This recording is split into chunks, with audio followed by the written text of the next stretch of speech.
Rand Paul says the cuts just do not go far enough. Senator, good to have you. You have been advocating much steeper cuts, I believe, by last count, $500 billion worth. And as you pointed out at the time with me, Senator, we would still be looking at a $1 trillion deficit even with those. But you've found very little support even among some of your Republican colleagues. How do you feel now? Well, I guess I'm a little disappointed. The last George Bush deficit was $500 billion. Now we're up to $1.65 trillion.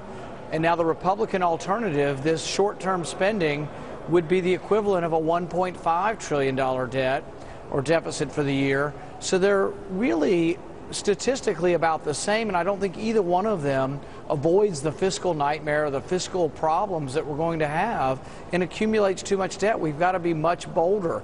We're going to be presenting a 5-year plan that will balance the budget over 5 years. We're going to be presenting a balanced budget amendment.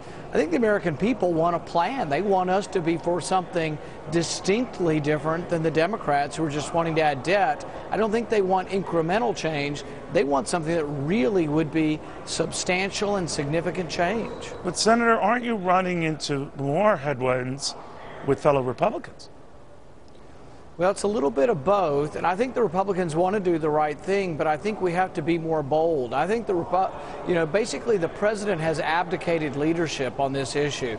He's doing nothing but adding and drowning our country in debt, and Republicans need to stand up and say, not we're this much better than the president, but that we're this much better than the president, that we believe in a balanced budget, not only in a balanced budget amendment, but here's our plan. We will balance the budget over 5 years, and here's how we do it. That's the boldness that the American people want. They want something distinctly different. They don't want something marginally different. But, marginal is what we get, Senator. And I said, even after we had you on last time, there are a lot of people saying, oh, his cuts are too severe and all of this. And what I admired about you then, I'll say now, is at least you're putting numbers up on the table. You're giving something for people to debate, and I don't see that out of colleagues on either side. So I commend that. I guess what I'm wondering, though, is if you're kind of a lone wolf here, and that 2 weeks from now, I know you would probably reject such an attempt, as you did today. 2 weeks from now, we'll be offering another 2-week extension, limping along $4 billion, presumably in cuts at a time, when that's what we're spending in interest costs every day. And this problem just gets worse every day. What do you say?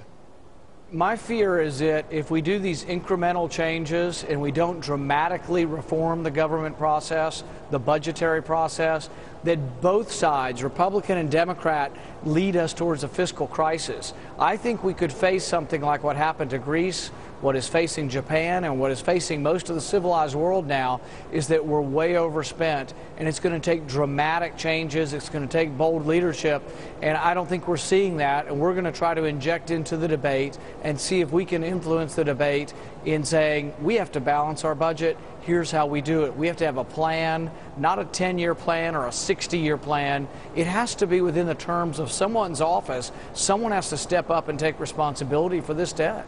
But, no offense, you're getting to be a skunk at your own picnic. I thought of your colleague, Mitch McConnell, what he had to say about this stopgap measure on today. This is from Mitch McConnell.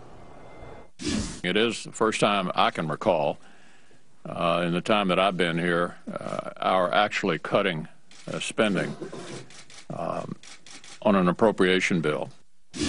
What do you think of that? Well, I just think we have to put in perspective, that our deficit, our annual deficit has tripled, and now we're going to nibble away with a 6% cut in the deficit when we tripled the deficit over the last few years. It's not enough. If it were enough to just get a little bit better than the Democrats, I'd be content and go home to Kentucky.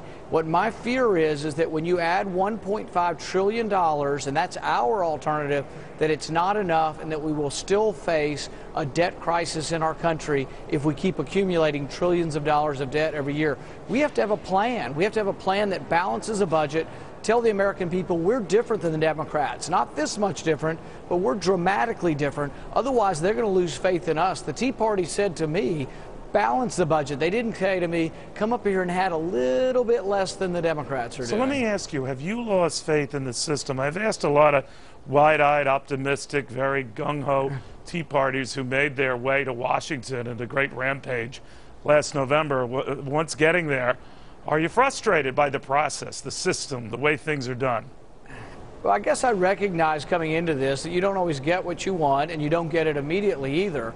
But I'll tell you that there's a disconnect. When I go to a Tea Party, when we had our Tea Party caucus, and I told them $500 billion in cuts, they said, well, that's a good start, but that's not enough to balance the budget. When I take 500 to official Washington, they say, oh my goodness, they throw up their hands and say, we could never do that in 1 year. So it's a disconnect. The public is ready for significant cuts. The public is also ready to get around sort of the president who's not leading. They want leadership in Washington. Gotcha. We're also going to talk about Social Security reform next week, how we fix it.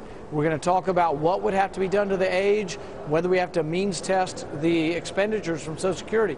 We are going to talk about the answers until they either get tired of me and send me home, or we start waking up and trying to fix the problems we have up here. Well, you're a good pest. All right, Senator, thank you very much. Good seeing you again. Thanks, Dale. Rand Paul. Well, the days of collective bargaining may soon be over.